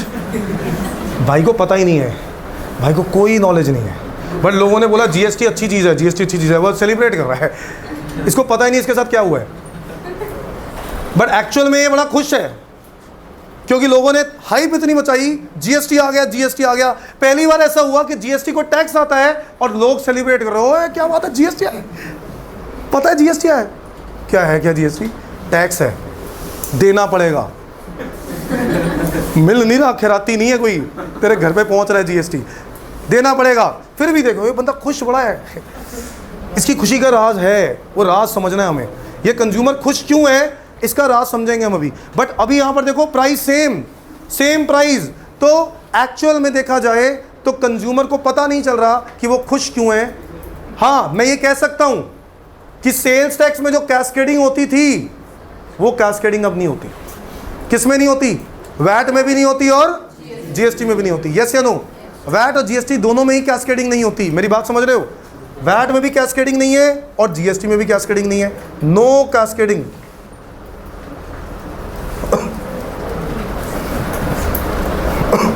बट एक बात है कि सेंट्रल और स्टेट गवर्नमेंट को, दोनों को रेवेन्यू क्या हो चुके हैं? बढ़ चुके हैं। आधा सेंट्रल गवर्नमेंट को, आधा स्टेट गवर्नमेंट को। और वैट में किसको जा रहा था? वैट में किसको जा रहा था? सिर्फ स्टेट को। तो अभी तक फायदा समझ में नहीं आया कि जीएसटी आने का क्या फायदा हुआ है। एक मिनट के लिए ध्यान से समझना बेटा। इधर देखो, ये सारी ट्रांजैक्शन देखी सबने। अब एक मिनट ना, इसको एक कोचिंग सेंटर के एग्जांपल से मैं समझा रहा हूँ। ये कोचिंग सेंटर है, इस कोचिंग सेंटर के मार्जिन के हिसाब से समझते हैं कि कैसे प्रॉफिट कमाता है कोचिंग सेंटर। नहीं, वैसे ये कोचिंग सेंटर नहीं, मैं किसी और कोचिंग सेंटर की बात कर रहा हूँ, ठीक है? किसी और कोचिंग सेंटर की बात कर रहा हूँ, ध्यान से सुनना। ये नहीं है। हाँ जी, ये एक कोचिंग सेंटर है। हाँ एओसी है, एओसी। हाँ एओसी, नहीं एओसी है। अच्छा इधर ये कोचिंग सेंटर जो है ना, मान लो एक स्टूडेंट कहता है मुझे पढ़ाना है, बच्चे को पढ़ाना है। अब कोचिंग सेंटर को एक सर्विस देनी है, कोचिंग सेंटर एक सर्विस दे रहा है, बट उस सर्विस को देने के लिए मैं एक एग्जांपल ले रहा हूँ। उसके लिए वो कुछ स्टेशनरी और कुछ बुक्स, रजिस्टर्स वगैरह की कुछ खर्चे हैं उसके। आओ ज़रा देखते हैं। मान लो ये कोचिंग सेंटर जो सर्विस दे रहा है ना, वो सर्विस जो दे रहा है वो सर्विस 10,000 रुपये की है। कितने रुपए की है? 10,000। उसकी फीस जो है वो 10,000 रुपये की है।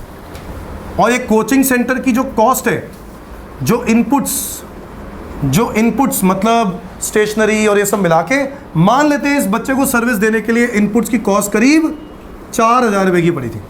कितने की पड़ी थी? 4,000। एग्जाम्पल है, ऐसा होता नहीं, बट मान लो एग्जाम्पल, ध्यान से सुनना। नहीं, आप लोगों की नज़रों में इनपुट्स में सिर्फ स्टेशनरी आइटम है, बट आपके नज़रों में इनपुट में सर्विसेज भी होती हैं। रेंट की कॉस्ट भी तो एक कॉस्ट है हमारे लिए। तो कॉस्ट शीट जब बनाओगे आप, तो इसको भी तो डालोगे, उसमें तो पर यूनिट डालोगे, फिर उसके अंदर ये भी डालोगे, बिजली का बिल आएगा, सब कुछ आएगा, तो उस हिसाब से मार्जिन बहुत कम होगा, ठीक है? बट स्टिल इनपुट्स का 4,000 रुपये का मान के चलते हैं। सर्विस कितने की दी? 10,000। मैं पहले बात कर रहा हूँ बिफोर जीएसटी, तभी आपको मतलब समझ में आएगा, फर्क दोनों में समझ में आएगा। देखना, इनपुट्स पे 4,000 रुपये का आपने इनपुट खरीदा और उस पर आपने पहले क्या दिया होगा? क्या दिया होगा? दिया होगा नहीं दिया होगा? पहले वैट लगता था ना, नहीं समझे? गुड्स खरीदने पर, स्टेशनरी का सामान जब खरीद के लाया तो क्या लगा? तो वैट लगा। वैट का रेट है मान लो 10%। कितना हो गया?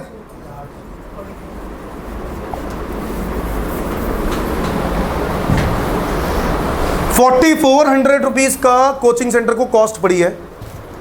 सर अब आपके दिमाग में, सर ये क्रेडिट ले लेगा, कोचिंग सेंटर क्रेडिट ले लेगा? नहीं ले पाएगा। क्यों नहीं ले पाएगा? अरे क्यों नहीं ले पाएगा? क्योंकि आउटपुट में सर्विस दे रहा है। आउटपुट में क्या दे रहा है? और सर्विस पे कस्टमर से सर्विस टैक्स लेगा। क्या लेगा? अब अगर सर्विस टैक्स लेगा और मान लो सर्विस टैक्स 10% है, तो कितने रुपए का? 1,000। कितना हो गया ये? 11,000। तो मैंने बच्चे से फीस मांगी 11,000 रुपये की। 1,000 रुपये का सर्विस टैक्स में से आप ये सोच रहे थे कि 400 रुपये एडजस्ट करेंगे, गवर्नमेंट को 600 रुपये देंगे, जबकि ये नहीं हो सकता, क्योंकि 1,000 रुपये सर्विस टैक्स किसको जाता है? सेंट्रल गवर्नमेंट को, service tax was a central government law, और वैट तो दिया वैट किसको? स्टेट को। अच्छा, मतलब सोचो, आप मोदी को 1000 रुपये देने जा रहे थे और उसको 1000 रुपये देते वक्त बोला कि मैंने ना केजरीवाल को 400 रुपये दिए हैं, मैं वो काट रहा हूँ, आपको 600 रुपये दूंगा। मान जाएगा? मोदी मान जाएगा? और मारेगा खींच के थप्पड़। आप बात समझ रहे हो? ऐसा पॉसिबल ही नहीं है। 1000 रुपये आप सेंट्रल गवर्नमेंट को दे रहे हो तो 1000 रुपये ही सेंट्रल गवर्नमेंट लेगी। अब उसमें से स्टेट गवर्नमेंट को जो टैक्स दिया है आप उसको एडजस्ट नहीं कर सकते। तो दिक्कत नजर आ रही है। दिक्कत नजर ये आ रही है कि वैट का सर्विस टैक्स के साथ कोई एडजस्टमेंट नहीं था। आप समझ रहे हो? अब यहां पर मेरे को 1000 रुपये ही मेरे को देना पड़ेगा। यानी अगर आप इस कोचिंग सेंटर का प्रॉफिट चेक करो तो कोचिंग सेंटर का प्रॉफिट कितना हुआ? 10,000 रुपये की फीस, 1000 रुपये तो गया, वो तो टैक्स है, गवर्नमेंट को जाएगा। उसमें से 4400 रुपीज की कॉस्ट, तो कितने रुपए का प्रॉफिट? कितने रुपए का प्रॉफिट? तो एक बच्चे पे 5600 का प्रॉफिट। जीएसटी आने से क्या हो गया? जीएसटी आने से क्या हुआ?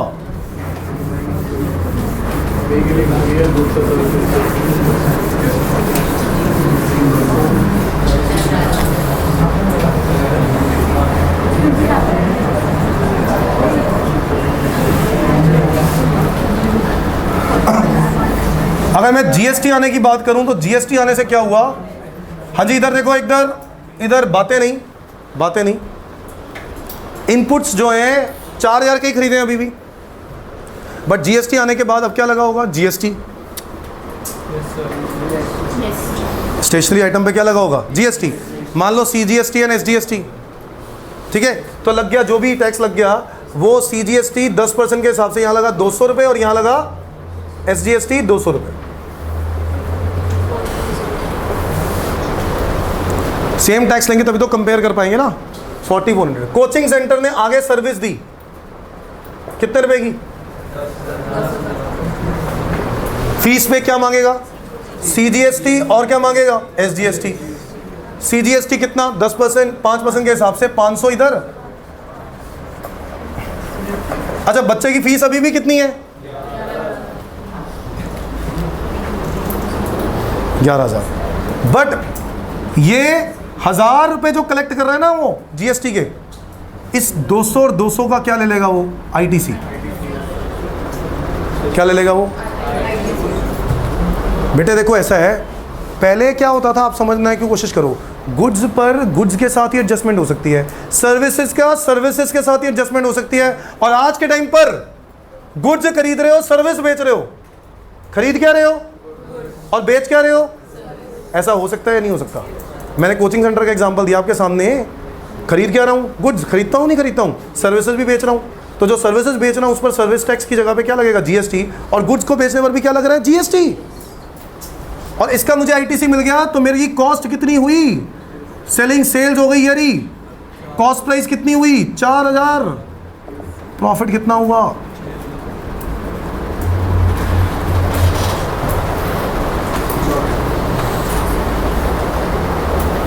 प्रॉफिट कितना हुआ? 6000 का। तो पहले से प्रॉफिटेबिलिटी बिजनेसमैन की क्या हो गई? बढ़ गई। अब बिजनेस हैवी हो ही जा रहे हैं। जीएसटी आ गया, जीएसटी। अबे क्या जीएसटी आ गया? जीएसटी आने से फायदा नहीं दिख रहा? अब हर चीज का क्रेडिट ले सकते हो आज के टाइम पर। एसी खरीदा, क्रेडिट ले सकता हूं। फैन लिया, क्रेडिट ले सकता हूं। एलईडी लाइट्स ली, इसका भी क्रेडिट ले सकता हूं। मतलब मेरे को अब घबराने की जरूरत नहीं है। दुकानदार पूछता है सर पक्का बिल चाहिए कच्चा बिल? मैं क्या बोलूंगा? भाई साहब पक्का बिल चाहिए। पहले क्या होता था वैट के केस में? पता है क्या होता था? ये बंदा 40,000 रुपये का एसी बेच रहा है। क्या बेच रहा है? 40,000 का एसी। 40,000 रुपये के ऊपर वैट लगा रहा है। कह रहा है सर वैट का रेट 20% है। मैंने कहा अच्छा, तो प्राइस कितना हुआ? 48। सर देख लो पक्का बिल चाहिए तो 48,000, कच्चा बिल चला तो 40। अब मैं पैसा बचाने के चक्कर में मैंने क्या बोला? मैं कहा भाई ठीक है यार, 40,000 ही ठीक है, 8,000 रुपये बचते हैं, क्या दिक्कत है? क्या हर बंदा अगर ऐसा काम करने लग जाए, इस बंदे की क्या बन गई? Black money. ये बंदा शो ही नहीं करेगा पैसे को। ये बंदा ना ही उसको परचेज में रिकॉर्ड करेगा और ना ही उसको सेल में दिखाएगा। वो बंदा जो भी प्रॉफिट हो गया सारा सारा उसकी जेब में। मेरी बात समझ रहे हो? एक्चुअल में देखा जाए सारी की सारी ब्लैक मनी बन गई, और ना ही उसने उसके ऊपर इनकम टैक्स पे किया। इनकम टैक्स तो पे ही नहीं करेगा, ना वैट पे करेगा। गवर्नमेंट की नज़रों में ट्रांजैक्शन हुई नहीं कोई। आज तक ये होता आया है, लोग नकली बिल बनवा लेते थे। अब नकली बिल का डर होता है वारंटी का ना, तो वारंटी में यही है ना कि मैं कंपनी के पास नहीं जा सकता, कोई बात नहीं। वो क्या कह रहा है, दुकानदार क्या कह रहा है, यार कोई दिक्कत हो तो मेरे पास ले आना। उसको पता है दिक्कत होगी नहीं, उसके बाद दिक्कत होगी नहीं। अगर होगी, एक बंदा रखा हुआ उसने, यार कोई दिक्कत होना सर मेरे पास ले आना, क्या दिक्कत है, मैं देख लूँ। अब बात समझ रहे हो सर? उसका प्रॉफिट जो हो गया ना, वो है उसका मेन रेवेन्यू। उसने सारा प्रॉफिट, गवर्नमेंट ने क्या बोल दिया, जीएसटी भाई साहब पक्का बिल। अब मैं क्या है, मैं तो चौड़े होकर जीएसटी का बिल लेता हूँ, मुझे तो जीएसटी के बिल ही चाहिए। मुझे कहता है दुकानदार सर देख लो नुकसान हो जाएगा, मैं कोई बात नहीं। अच्छा, यही चीज़ अगर वो बंदा कंज्यूमर को बोल रहा होगा तब मैं फिर सोचूं, क्यों कंज्यूमर के पॉइंट ऑफ व्यू से सोचेंगे तो क्या होगा कि मेरा तो नुकसान ही है, मेरे को क्रेडिट मिलना नहीं। बट यही 40,000 का एसी मेरे को 40 का पड़ रहा है, तुम सबको कितने का पड़ेगा? 48, क्योंकि तुम कहाँ क्रेडिट लोगे? क्रेडिट तो मैं लूँगा, नहीं समझे? मैं 8,000 का क्रेडिट लेकर मैं 8,000 का क्या करूँगा? पता है क्या करूँगा? जो मेरा टैक्स बनता है ना, जो मैं तुमसे ले रहा हूँ, उसमें से वो 8,000 रुपये एडजस्ट करके गवर्नमेंट को दूंगा। यानी मैंने तो टैक्स ले लिया, मैंने दिया तो कुछ भी नहीं, अपनी जैसे तो वैसे भी नहीं देना। वो 8,000 रुपये भी क्या कर दिया एडजस्ट, तो मेरे 8,000 रुपये वापस आ गए। एक तरह से देखा जाए तो मेरे 8,000 रुपये वापस आ गए, मैंने 8,000 रुपये गवर्नमेंट को नहीं पे किए। ये बात समझ में आ रही है? बात समझ में आ रही है? सर आज के टाइम पर मैं जितनी भी चीज़ें खरीदता हूँ, मैं उन सब चीज़ों का क्या ले लेता हूँ? टैक्स का आईटीसी। आईटीसी मतलब इनपुट्स पर टैक्स का क्रेडिट ले लेता हूँ, और जिसकी वजह से मेरी जो भी टैक्सेस बनते हैं, जो मैं कस्टमर से मांग रहा हूँ और कस्टमर को गवर्नमेंट को दे रहा हूँ, तो मैं गवर्नमेंट को देते वक्त वो क्रेडिट को क्या कर देता हूँ? एडजस्ट। तो मैं गवर्नमेंट को बदले में कम टैक्स देता हूँ। मेरे कहने का मतलब मैं कम टैक्स देता हूँ, मतलब मैं गवर्नमेंट का कोई नुकसान नहीं कर रहा हूँ। वो टैक्स ऑलरेडी गवर्नमेंट को पहुँच चुका है। किसके ज़रिए? परचेज़ के ज़रिए। जब मैंने परचेज़ किया था ना, तो वो टैक्स मैंने उस बंदे को दे दिया था, और उसने आगे किसको दे दिया था? गवर्नमेंट। तो एक्चुअल में गवर्नमेंट को रेवेन्यू पहुँच चुका है, मैं दोबारा नहीं देना चाहता। इट्स वेरी सिंपल थिंग कि आज के टाइम पर ये जो रेवेन्यू था, ये बेनिफिट किसको देना चाहिए था? बिजनेसमैन ने किसको देना चाहिए था? कंज्यूमर को। नहीं दिया बिजनेसमैन ने कंज्यूमर को। वो बंदे को ना पता ही नहीं चला हुआ क्या उसके साथ, भी स्माइल कर जा रहा है, चीज़ अभी भी उसको उतने की पड़ रही है। होना क्या चाहिए था पता है? होना क्या चाहिए था? ये होना ये चाहिए था कि अगर कोचिंग सेंटर को 5600 रुपये का मार्जिन ही कमाना है, 5600 रुपये का मार्जिन ही कमाना है, तो उस पर जो भी टैक्स कॉस्ट कितनी बड़ी उसकी? 4,000 प्लस 5600 का मार्जिन कमा ले, 9600 जो भी टैक्स बनेगा वो उसके ऊपर दे। 9600 पर 960 का टैक्स, यानी 480। अब अगर आप ऐसे समझो तो मार्जिन पहले वाला और अभी वाला सेम हो जाएगा, और गुड्स कस्टमर को सस्ते पड़ जाते। करके देखना, 9600 प्लस 480 कितना बनता है? 1100 से कम बनता नहीं बनता? 10,500 440 रुपये कम। नहीं समझ में आया? समझ में आया क्या किया है? मार्जिन मैंने क्या कर दिया बेटा? मार्जिन मैंने क्या कर दिया? सेम। मैंने कहा मैं उतना ही कमाऊंगा जितना मैं पहले कमाता, तब भी तो खुश था ना मैं 5600 के मार्जिन पे। हीरा 5600 का मार्जिन था ना, तो मैंने क्या किया? अब मेरे को कॉस्ट कितने की पड़ी? जीएसटी में 4,000, क्योंकि 400 रुपये का क्या ले लूँगा? आईटीसी। तो 4,000 प्लस 5600 प्राइस कितना हुआ? 9600 पे जो जीएसटी ले रहा हूँ मैं लोगों से, वो ले लूँगा। 480 कितना हुआ? ये कितना आया?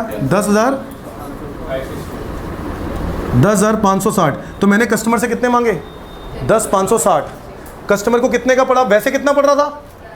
11,000। कितना पड़ रहा था? 11,000। कितने का पड़ेगा? 10,560। होना ये चाहिए था, कस्टमर को तब खुश होना चाहिए था, कस्टमर को पता ही नहीं चला। बड़ा बिजनेसमैन क्या कह रहा है? बिजनेसमैन कह रहा है कस्टमर तब भी तो पहले दे रहा था ना, पहले दे रहा था नहीं दे रहा था? कितने दे रहा था? तो ये चेंज करने की क्या जरूरत है? ये वैसे ही रहने दो, अंदर का मार्जिन कमाओ। हर बिजनेसमैन को ये फायदा हुआ है, वो बिजनेसमैन को पता ही नहीं चल रहा कि फायदा क्या हुआ है एक्चुअल में। मैं बता रहा हूँ, मेरे को जीएसटी आने से बहुत फ़ायदा हुआ कि जब मैंने सारी चीज़ों का, कोई भी चीज़ हो जाए, हर चीज़ का मैं जीएसटी का क्या लेने लग गया? क्रेडिट। तो मैंने जो भी जीएसटी कलेक्ट किया आप लोगों से, वो मैंने गवर्नमेंट को तो देना ही है, बट मैं दूंगा उसमें से मैं कुछ अमाउंट ऑलरेडी दे चुका हूँ, मैंने एडजस्ट कर दिए, तो मैंने एक्चुअल में अमाउंट कम दिया गवर्नमेंट को, और वो गवर्नमेंट के साथ कोई नुकसान नहीं किया मैंने, क्योंकि वो अमाउंट ऑलरेडी गवर्नमेंट को पहुंच चुका है मेरे परचेजेस के जरिए। मेरे परचेजेस के जरिए जब मैंने परचेज किया था तो मैंने जिस बंदे को टैक्स दिया था उस बंदे ने आगे गवर्नमेंट को पे, मैंने कुछ भी परचेज किया हो, चाहे गुड परचेज किया हो, चाहे, बात समझ में आ रही है? अच्छा, मेरा वोडाफोन का एयरटेल का बिल भी आता है, लैंडलाइन का, इंटरनेट कनेक्शन का बिल भी आता है, क्या उसका क्रेडिट नहीं मिलता होगा? सोचो मुझे किस किस का क्रेडिट मिलता हो? सर इसका नहीं मिलेगा, इन्वर्टर का, फैन खरीदा, कोई भी चीज़ मार्केट से परचेज करी, मैं उसका जीएसटी का बिल लूँगा और मैं क्या लूँगा? उसका क्रेडिट। मुझे आज हर चीज़ का क्या मिल जाता है? क्रेडिट, और मैं अपने आउटपुट टैक्स में से एडजस्ट कर देता हूँ। तो आज के टाइम पर मुझे जीएसटी आने का फ़ायदा हुआ है। एक बिजनेसमैन को तो फ़ायदा हुआ है, कंज्यूमर को भी फ़ायदा होता अगर बिजनेसमैन अपना रेवेन्यू, जो प्रॉफिट कमा रहा है वो सेम रखता, प्रॉफिट मार्जिन सेम रखता, और जो प्राइस है उसी के ऊपर आगे का टैक्स मांगता। जबकि उसने ऐसे नहीं किया, उसने ऐसे किया। उसके प्रॉफिट 5600 की जगह के कितने हो गए? 6000। फिर भी वो रो रहा है कि नहीं जी जीएसटी तो बहुत बेकार है, जीएसटी बहुत बेकार है। सर जीएसटी बेकार नहीं है, ये बात आप लोगों को पता होनी चाहिए। आज के टाइम पे ना मार्केट में लोग पूछेंगे, भाई साहब सीए कर रहे हो? अच्छा सीए कर रहे हो, अरे यार बताइए यार जीएसटी में क्या फ़ायदा हुआ है? वो गालियाँ दे रहे हैं, पता है आधे से ज़्यादा जनता मोदी को गाली देती है। ठीक है, क्यों गाली देती है? जीएसटी ले आया है, बेवकूफ़, पता पुता कुछ है नहीं उसको, जीएसटी ले आया। आधे ज़्यादा बिजनेसमैन गाली दे रहे हैं। अब सोचो बड़े बिजनेसमैन कितनी तारीफें करते होंगे, क्यों? क्योंकि खत्म हो गया एक्साइज ड्यूटी, खत्म हो गया वैट, खत्म हो गया सीएसटी, खत्म हो गया सर्विस टैक्स। उसकी जगह पे क्या है? सिर्फ एक जीएसटी, सिर्फ एक जीएसटी। परचेज पे चाहे गुड खरीदा हो चाहे सर्विस। अच्छा, यही कोचिंग सेंटर वाला एग्जांपल मैं किसी गुड्स वाले के साथ भी ले सकता हूँ। एक स्टेशनरी वाले की एग्जांपल लेके चलो, स्टेशनरी वाले को कोई सर्विस मिल रही होगी तो उस पर वो क्या ले लेगा? क्रेडिट। और वो जो लोगों से जीएसटी चार्ज कर रहा होगा गुड्स बेचने पर, क्या वो पहले एडजस्ट कर पाता था? नहीं कर पाता था। क्यों नहीं कर पाता था? पहले उसकी परचेजेस पर, सर्विसेज पर क्या लग रहा था? Service tax. और बेचने पर क्या लग रहा था? वैट। वैट सर्विस टैक्स के साथ एडजस्ट नहीं हो पाते थे। आज के टाइम पर इन दोनों ही चीज़ों पर क्या लगता है? जीएसटी। दोनों एक दूसरे के साथ एडजस्ट हो जाते हैं। समझ में आ रही है बात? तो जीएसटी आने का पर्पस समझ में आता है। तो जीएसटी आने के फ़ायदे ये हैं कि अब आप चाहे गुड खरीदो चाहे आप सर्विस खरीदो, गुड बेचो चाहे आप सर्विस बेचो, दोनों के क्रेडिट एडजस्ट कर सकते हो। गुड का सर्विस के साथ, सर्विस का गुड्स के साथ। Is that clear? ये वाला एग्जांपल नोट करना है, ये वाला एग्जांपल नोट करना है, और फिर ये कोचिंग सेंटर वाला एग्जांपल नोट करना है। समझ में आ गया?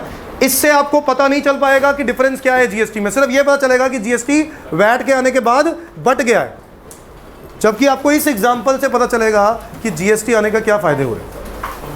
ठीक है जी, यह आज हमारा आखिरी कॉन्सेप्ट हो गया। नोट करो उसको फटाफट, बस 5 मिनट।